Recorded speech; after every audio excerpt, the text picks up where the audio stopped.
baliko bundisa biso na ba nilotique ba Rwandais tuti bazaliko bundisa biso na ba nilotique ya EAC Kenya bazaliko bundisa biso na ba nilotique ya Uganda Museveni mais gouvernement na biso ni président Fachi alors bakate que nous sommes agressés par l'Ouganda. Général Kotazo traître akufi pour notre haute trahison. Yenda tekaka minova Général Kotazo. Ba Rwandais touti bazana armée, bazana police, bazana renseignement, ba forcer biso na occidentaux tokutana na M23. M23 to ebigali milice ya Paul Kagame. Ce sont des Rwandais. Amnistie ezate. Brassage, mixage ezate. Partage à pouvoir ezate. Bino bo bomi na Goma, bo violé na Goma, bo yibi ba mituka, bo bonzi ndenge balbaka na Brazzaville, bo bonzi banque. Nous ne négocierons jamais la souveraineté. Toko négocier yangote. Faut Kabila ezali Joseph Kabila, il n'est pas le fils de Laurent Désiré Kabila. Zoé Kabila, Jeannette Kabila.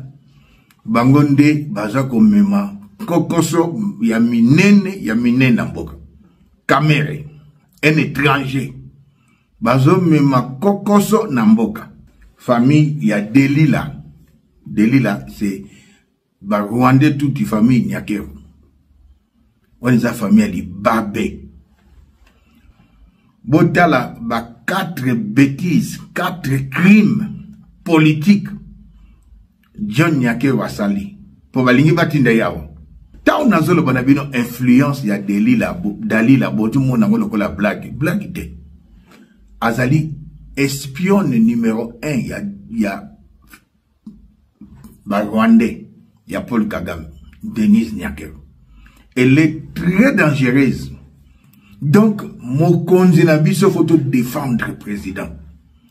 Il a une femme qu'on lui a imposée et azali une influence sur le président asimba bakisi azana ba loge mais kana bible na maboko mais Denise Nyake bazana bakisi a manipuler ba faux pasteur bakangudi a manipuler ba faux pasteur ba mandian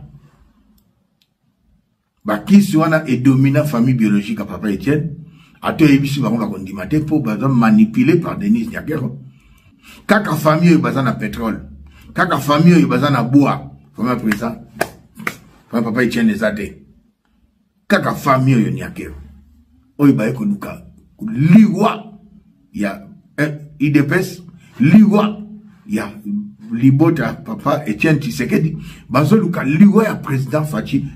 Denise n'a jamais aimé le président Félix Denise Nyakero, c'est hasard traître Delila mais hasard mbala muluba mais linga baluba te. Pour Paul Kagame, Paul Kagame allez demander à votre gouvernement, vos ministres, tout le monde, ne savent-ils pas, ne bergent-ils pas l'enfant de James Kabarebe, le Rwandais? Touti. Là à Kinshasa, il est toujours à Kinshasa, Patrick Kabarebe. Il vient à Kinshasa régulièrement, car il est dans les affaires de pétrole. Le fils de Kabarebe, il fait le business de pétrole avec Denise Nyakero. Donc, famille Nyakero est sur Congo en otage. IDPS en otage. Présidence en otage. Elle nomme et elle révoque. Oh, il y a 3e mariage naïe. Azalaki na mariage na Londres. Toujours que ne malé na bimi sa solo. Et Koufi pour ne rire salaki. Toye akepa Kimbuta, Bavanda Kimbuta, André Kimbuta, 5 ans, il va les Koufi de la président Félix. Mais président Félix, dans la Bible, Matthieu chapitre 5, verset 32, celui qui prend une femme à divorcer en mariage commet l'adultère.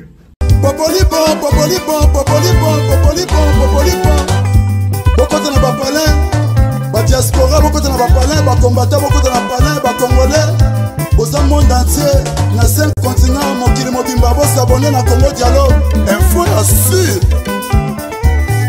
kopesa masolo. Dialogue esengi boyokani, dialogue esengi bolingani, dialogue esengi tosangana. Biso nyonso bakongole toza na monde entier, tosabone na Congo Dialogue Info. Esika nini bokomona mwana mwasi oyo aye na idéologie Francine Ngembe.